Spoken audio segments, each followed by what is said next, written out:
Welcome, my friends, to this Q&A session, a pre-call for our seminar that is coming up on the 10th of March to the 14th of March. I'm joined today by my friends, Daryl and Ed, and we're going to be walking you through some ideas on how you can prepare best for this seminar. Seminar is called Lead Your Comeback, and this is for workers who have been laid off. We've been getting a lot of questions, people asking, oh, I just lost my job. I'm not a federal worker. May I join? Absolutely, you can. You can join. And I encourage you right now, as you're hearing the sound of our voices, to go on down to the link. It's fed.pmsucceed.com. And you should also be able to find the information in the chat and the description. So thank you, Ed, for that. So fed.pmsucceed.com. The idea is for you to come to not only gain clarity about project management, but also for you to gain clarity on your next steps. Okay? So we encourage you to join. It's a free seminar. If you know anyone who's been laid off, feel free to share this link with them, okay? Let's jump straight in to the top of the waves of this seminar. This seminar is going to be based on my new book, which everyone who is attending is going to get for free. You're going to get a free PDF download of this book. It's called Lead Your Comeback. Amazon, by the way, it's a strategic playbook for federal workers to transition into project leadership roles. For those of you who don't know me, my name is Phil, and I've been working as a project manager for over 2 decades. I've been very fortunate to serve folks in the government space, in military, in local counties, and so on. And this is an opportunity for me to help those who've been laid off, who've lost their job. I'm a project management coach and author, written many books, such as the ones you see behind me. And I'm going to be sharing with you not only how to get equipped to better present your project management case in an interview. You can transition your career from where you are now into project management. You can leverage the expertise you gained in government so that you can redefine your direction as a professional. So what we're going to be talking about on the screen here, number one is going to be project management basics and pragmatism. And these are the pages in the book, right? Those pages that you see listed. We're going to be talking about what project management is, and we're going to identify your project management experience in government. I'm going to show you how to revamp your resume so that you redefine your role as a project leader, as a program leader. Lots of you have worked on programs, you just don't know it. I'm also going to be showing you the terrain of Agile. We're going to be covering Agile, Scrum, and Kanban. I'm going to show you how you can use that to expand your career and grow. We're going to do exercises, answer questions. In fact, you're welcome to send in your questions. If you have any questions right now, I encourage you to send in questions to support@praizion.com. That's SUPPORT@praizion.com. And we'll be answering your questions every step of the way. I'm also going to be coaching you, showing you how to develop your career and land your next role. I'm going to be showing you some of the practices I used when I lost my job back in 2009 and how I was able to redefine myself. I am going to be teaching you ideas, mindsets about how to transition to your next big thing. We're going to work on creating a 30-day career action plan, because I know when you lose your job, it's quite demoralizing at first, and you're scrambling around trying to do something, but it might just be busy work. I'm going to show you how to make that productive action. We're also going to work on the PMP exam. So I'm going to show you what the PMP exam is all about, the curriculum. I'm going to show you how you can proceed to get PMP certified. We're going to be covering the people, the process, and the business domains as we go through this curriculum. And then we're going to talk about the difference between job searching and job strategizing. And my goal is to help you to job strategize, to pick yourself up, to begin going for interviews, to redefine yourself as a project manager. Look, there's a myth, and I want to address the myth. The myth is you're not a project manager except you have the title. You got to be called project manager. That's a big fat lie. I have met great project managers who were VPs, who were directors, who were presidents of companies. So anyone telling you you must have the official title of PM, they're not telling you the truth. Everyone is a project manager. Everyone. You're managing a project right now, a temporary endeavor such as this. This is a mini project. Projects in economies of scale could go into months and weeks and years. And then you have programs, which is a collection of multiple interrelated projects that span across a long period. So I don't want you to think, oh, I can't be called project manager. That's not correct. I was not a project manager by structure and engineered choice. I was a project manager because I found myself in a role managing projects at Citigroup. And that's when I began to realize, oh, there must be something to this, but I didn't know what it was called until I started working on my master's degree. And my professor said, well, I guess you'll write a dissertation on barriers to implementing project management systems. So I began that journey, and that was back in 2002. And since then, I've been very fortunate enough to learn project management, getting PMP certified. Ed is a PMP as well. I want Ed to comment because we're taking time to talk about the PMP. Ed, do you think there's really any value in this PMP exam thing that we're going to be talking about on I think it's day 4? Yeah, I think it's a lot of value in there, but I think the value is not this, not just in the certification itself, is the journey that you go on with trying to obtain your actual PMP, which is huge because with the PMP, when you're going after this PMP, you have to first, number one, make sacrifices, meaning, you have to tell friends and family, hey, I would love to go out and maybe go have that beverage of choice or that movie, but I can't go because I'm studying for the PMP. It forces you to really take your experiences and then combine that with the theories that you've learned, that the theories that you're going to learn through PMI. So I think it's very important that you go on that journey. And then when you go on that journey, to see who you become, because what you need to understand is when you get that certification, that's just not the end of it. The next step is where I am, is with my mentor, my friend and trainer, Phil, on leadership, because leadership is going to be something you're going to need long term. Good stuff, Ed. With that said, let's shift gears here and talk a little bit about leadership. Let's give people a 411 high-level lesson on leadership, right, Ed? The true measure of leadership is influence, isn't it? It definitely is. I mean, and this is why, when you turned me on to John Maxwell, I was super excited because of the principles that he uses, and then the principles I've been learning from you. And it's not about the title, Phil. Sometimes we get so caught up in, I am senior director or I am VP or whatever that particular title is, and I have these direct reports. It's about what John always talks about and what you coach us on is influence. How can I have influence over someone's life? And then watch this, Phil, inspire them to even go further in their journey, in their career. So I think it's imperative that you allow yourself to grow in leadership. People who become leaders want to be so perfect. They want the perfection, but I believe in starting ugly as a leader and grow as you continue to grow within your profession. Great stuff, Ed. Well, why don't we jump in and do just that? Thank you very much. Let's talk about, very quickly, high level 21 irrefutable laws of leadership from John C. Maxwell. And I won't cover all the laws, but I'll cover the first law. No matter where you are in the leadership process, you got to know this. The number of laws that you learn, the better leader you'll become.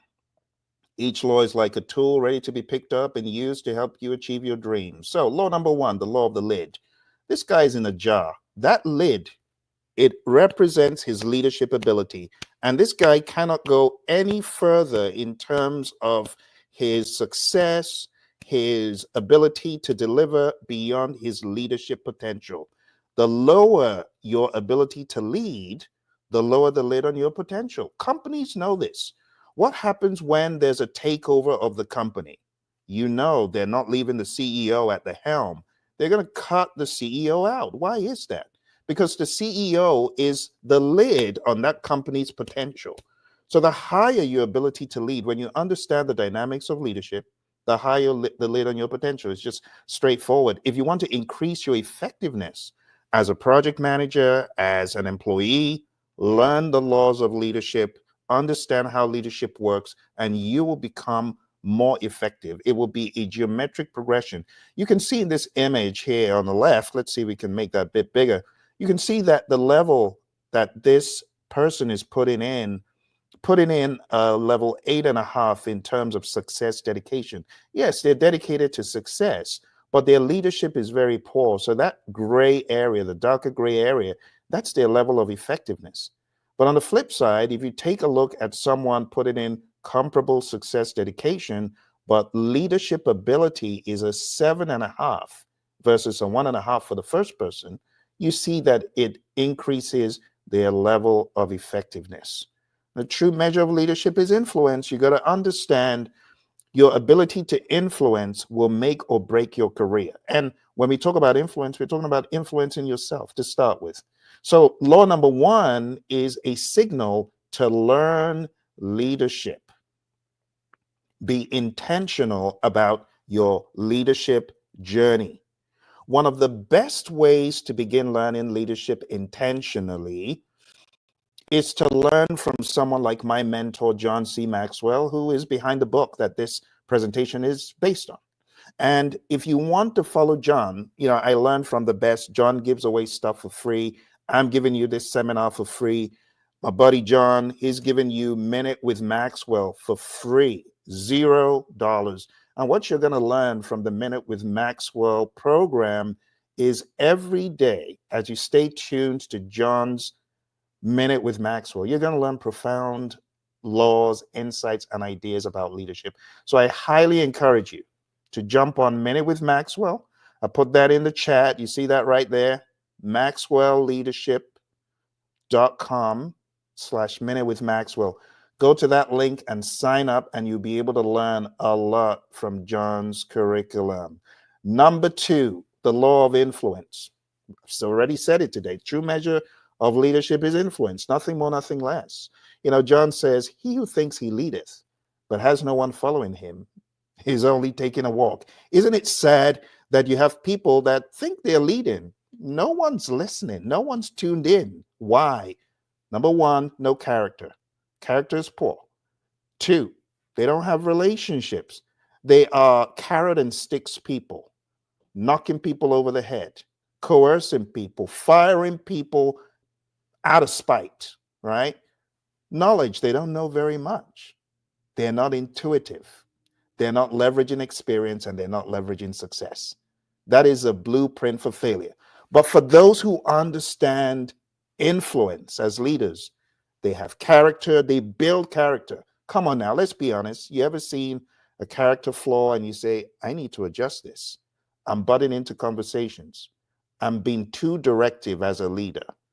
I am not being empathetic enough. We can all learn from things we're not doing too well. So we can develop character, build relationships, right? Knowledge is also important, right? Knowledge, when it is applied, is power. When it's not applied, it's potential power, which is also important. Intuition. Jack Welch, rest his soul, CEO of GE at the time, he said, go with your gut. You got to leverage that intuition. Experience. Where they've been, people who are influential leaders, they look back in the rearview mirror and they say, that experience is something to learn from. Past success and ability, okay? So that's the law of influence, law number 2. Law number 3, I love this. Law number 3 is one of the few laws I say is the PM's law. It's one of the PM's law. It's called the law of process. Leadership develops daily, not in a day. In this chapter, John talks about Ann Schreiber, a little old lady who everyone thought, no, she doesn't have much money, until she passed away and left Yeshiva University, a windfall. She had been investing little pockets of money over the long haul. And over time, a paltry sum of a few thousands grew into millions because she followed the law of process. And leadership develops daily, not in a day. Project management prowess develops daily, not in a day. So you got to understand, first of all, I don't know what I don't know. I don't know this project management thing. I better go for that seminar with Phil. That's phase 2. I know that I need to know. So I better go to that seminar. Phase 3 is now I know what I don't know. After you've gone through the seminar, you're going to understand what you don't know.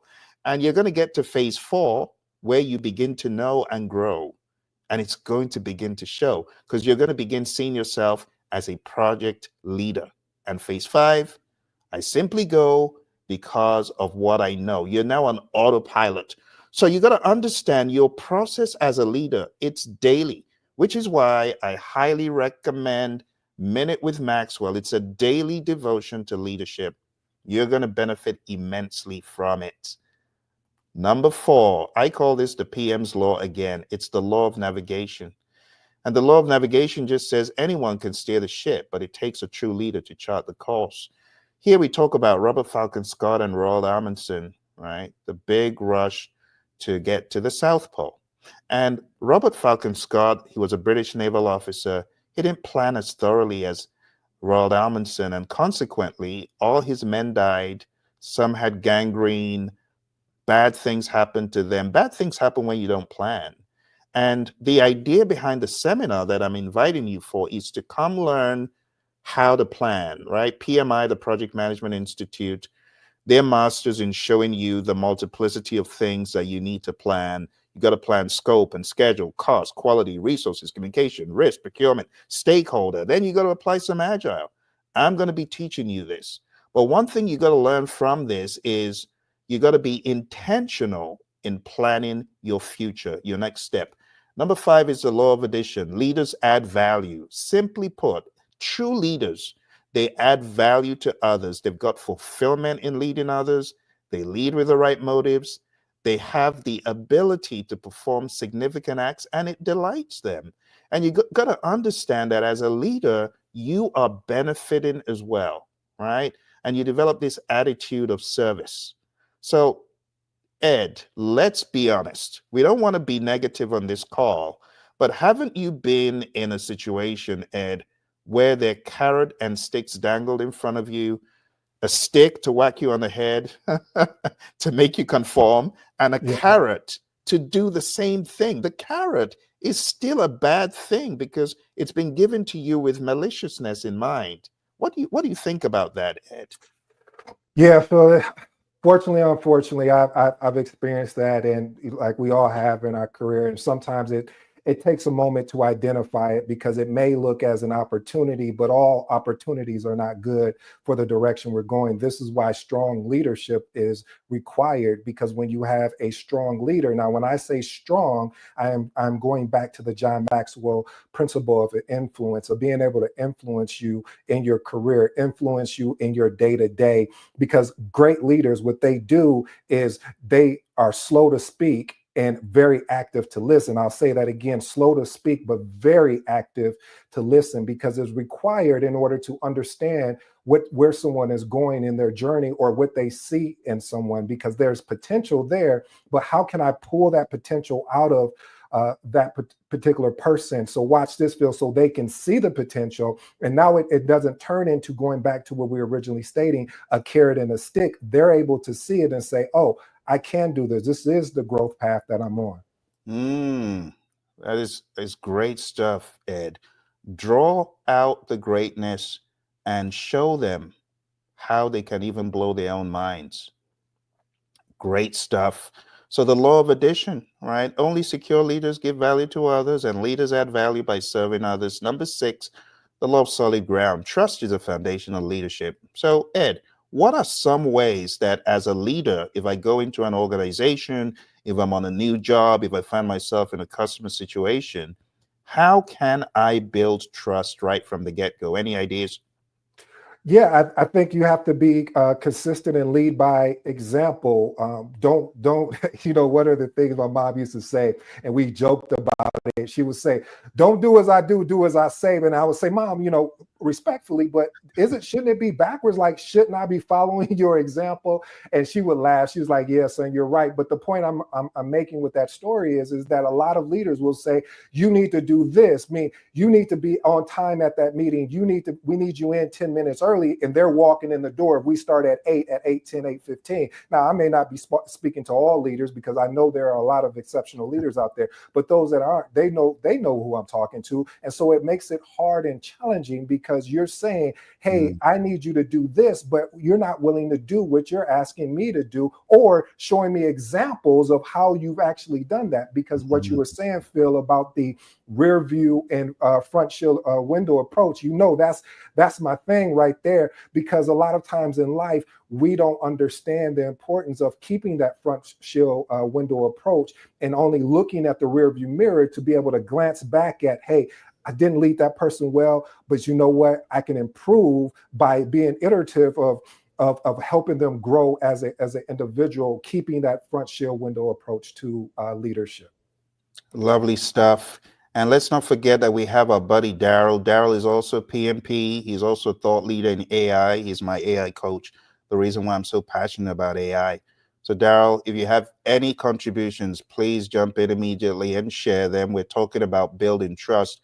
And Daryl, you've built trust in a number of organizations. So if you have anything to share, now would be a good time for you to jump in and share it. Okay. So still along this law of solid ground, how does a leader build trust? By consistently exemplifying character, as Ed was alluding to. Character communicates consistency, character communicates potential, and character communicates respect. All right, you are going to meet more of my buddies Ed and Daryl in the seminar. So if you have not signed up, please go on down to fed.pmsucceed.com. For those of you who missed the beginning where I shared the curriculum that we're going through, we are going to be talking about leading your comeback. It's based on my book, Lead Your Comeback, which is going to be given free to all attendees. You're also going to get a 10-hour certificate of completion that shows you completed project management coaching 10 hours, which is good for PDUs and is also good for contact hours, because you're going to be learning about project management and associated topics. So I encourage you, if you know anyone who's been laid off, and they don't have to be a federal worker, if they're laid off, just invite them, going down to fed.pmsucceed.com. This is to give back to the federal community that I've served and has given to me in the past.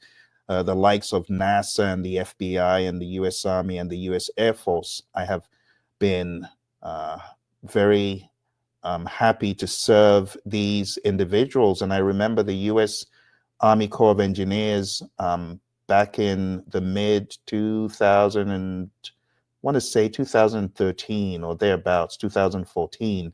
They were looking to have training, and there were a lot of furloughs going on at the time. The economy was in bad shape, and government said, sorry, we said we're going to give you PM training, but we're not giving you to train anymore. So I heard this, and it troubled me, because I felt sorry for these people. So I decided to volunteer. I registered as a volunteer to serve with the United States Army Corps of Engineers and deliver the training for free. And subsequently, I got offers from the United States Army Corps of Engineers many years later to train men and women in uniform out in California. This was out in Arkansas the first time, but I ended up training them in Cali. So what you sow, you reap. I gave to them, and they came back and gave me this awesome opportunity to train and coach men and women in uniform. And I've trained so many government entities, Department of Justice people, Department of Transport, NASA, so many. So this is a way I'm giving back, okay? Now, this is going to be a final law for today. The final law is the law of respect. People naturally follow leaders stronger than themselves. And the top 5 ways you can gain respect. Number 1 is natural leadership ability. And if you don't have natural leadership ability, if you're someone who is always ducking and diving out of the limelight, you don't want to be in the limelight, you can learn to lead, because part of leadership is understanding it's not about you. When leaders step up, they step up because they realize there's a greater good, something needs to be done. I can fix this, I can be of value, I can serve. That's what leaders do. So when you get the leadership mindset, you stop being timid and shy and saying, I don't want to be in the limelight. I just want to stay in the background like a little mouse. That's not leadership. So if you want to gain respect, start off by learning to intentionally lead yourself. Again, it seems like I'm promoting my mentor, John, and maybe I am because it's added tremendous value to me. Okay. And I know that if you follow Minute with Maxwell, you're going to gain so much value. You're going to learn just like I did. All right. So, natural leadership abilities, number one. And to get the natural leadership ability, some people are born natural leaders. They like leading, they like, showing the way. And, you got to understand that leadership is not all about being directive. I don't know if you've ever heard of the Hersey Blanchard model. You got to be a situational leader where you can lead directively, but you can also lead in a way of support, and both. And you know when to up the ante on the direction and when to pull it back and things like that. Then you must have respect for others, courage, which unfortunately is lacking in a lot of leaders. They're timid and they rely on ego feeding. They want ego feeding to feel valuable. They forget you should hire the best and the brightest. As Steve Jobs said, we hire the best and the brightest, the smart people, so they can tell us what to do. So great leaders, they have courage, right? They're secure in themselves. They understand that teamwork makes the dream work, and they have success track records to show for it, and they are loyal. If you want to learn the other 14 laws, attend the session. I will be covering the other 14 laws of leadership.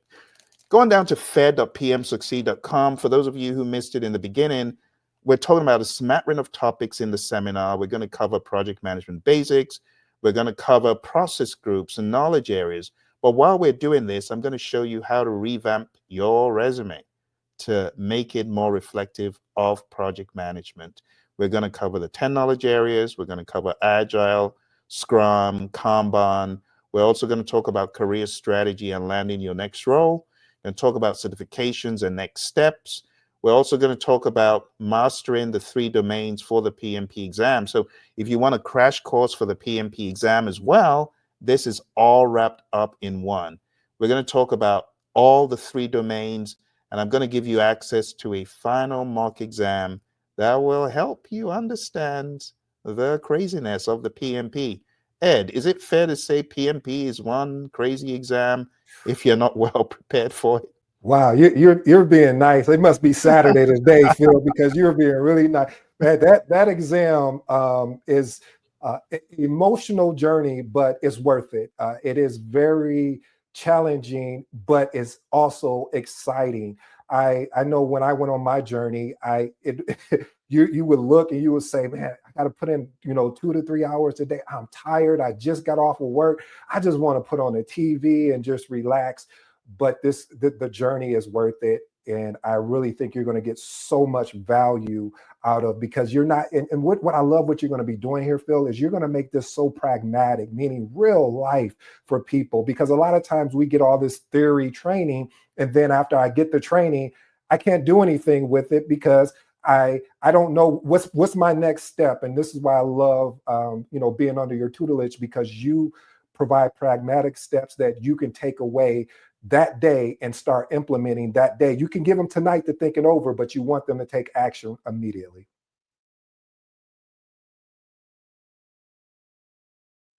You're on mute, Phil. Okay. Thank you very much, Ed. I appreciate that.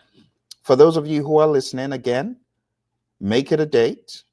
The questions coming in, people asking, can I attend this if I've just been laid off? Can I attend this if I'm not a federal worker? Absolutely.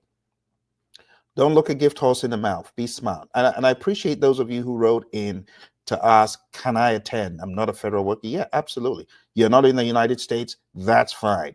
There are limited seats. So jump on, sign up, register, and we look forward to seeing you there. If you have any questions before the date, send them in to support@praizion.com. We'll be very happy to hear from you. All right. Daryl and Ed, did I miss anything? Any final comments? I'll just say, Phil, first of all, I appreciate, and I think everyone that attends are going to appreciate what you're doing for them, because you have so many things that are going on and that you're building and just taking time out. I'm appreciative that you're doing this. So I just hope that people show up and actually take down some notes and look at the book that you're providing them, and take action. Just don't come just to get more knowledge. You can get that anywhere, but come here so you can have actionable steps to move forward in your career. Great stuff, Ed. Thank you very much. I want to give a shout out to our friends on Instagram who I see on there. But Daryl, any final comments? Closing remarks? Yes, Phil, thank you so much for doing this. This is really, truly an honor to be part of this, this pre-session. Yes, especially with leadership and how to use leadership to get back on your feet, when that time happens. But again, thank you again for doing this. Thank you very much. All right, my friends. Well, we've come to the end of the session. Thank you very much, Ed and Daryl, for jumping on. And we're looking forward to seeing you next week. Any questions from the audience? Our friends on Instagram, Ilrakudan, Anita's Beauty, thanks for joining. I am Sugar Hill. We appreciate you coming through, and all the rest of you who came through on YouTube, on Facebook. Now's a good time for you to chat in if you've got any questions, comments, or concerns. Our friends on LinkedIn, I don't see anything in the queue. So I'm going to say thank you very much, and we look forward to seeing you next week. Make it a date, fed.pmsucceed.com. And what you can take away from this particular session is join maxwellleadership.com/Minute with Maxwell. Minute with Maxwell is what helped me cut my teeth on leadership when I started being intentional. You see, there's a difference between saying, well, I've got a vague, fuzzy idea about leadership versus knowing what it is. It reminds me of the PMBOK guide, the Project Management Body of Knowledge guide. After you go through the rites of passage as a PMP, Ed, let me put Ed on the spot. Let's see if we speak the same language. So Ed, tell me the first process group. Initiating. Planning. What comes next? Planning. What comes after planning in the process groups?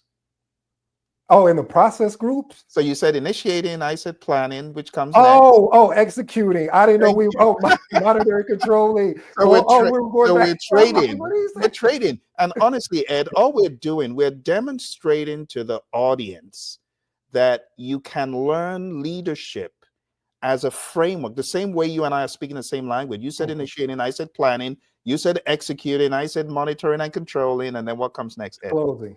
Boom, 5 process groups, a framework. You can learn to lead in the same way, my friends. There's so many avenues to lead. Like this one right here is called the 5 levels of leadership. This is from my mentor, John Maxwell, who I've been talking about over and over and over and over and over again. But if you want to get great in leadership, you need to follow John. You need to listen to his work, and you will begin to learn leadership. Like the 5 levels of leadership. This is just one of John's books. Here's another, which I've been teaching from today. So 21 irrefutable laws of leadership. And I could go on, showing you so many of John's materials. But what I'm trying to get you to see is you should invest time in going to Minute with Maxwell, right? And learning the framework of leadership, learning frameworks. There's so many frameworks John has. But when you've learned so many frameworks that John has in leadership, you begin to realize that you should be more intentional about learning and practicing leadership. And in the seminar, I'll teach you the remaining 14 laws. Okay. Today, I taught you the law of the lid. I taught you the law of influence. I taught you the law of process. I taught you the law of navigation, the law of addition, the law of solid ground, and the law of respect. You can go back and watch what we talked about so that you understand those first 7. And then when we meet, we'll continue with the law of intuition and beyond. Okay. Well, thank you all very much for joining us. Big shout out to Ed and Daryl. We'll see you in the seminar. Take care and bye for now.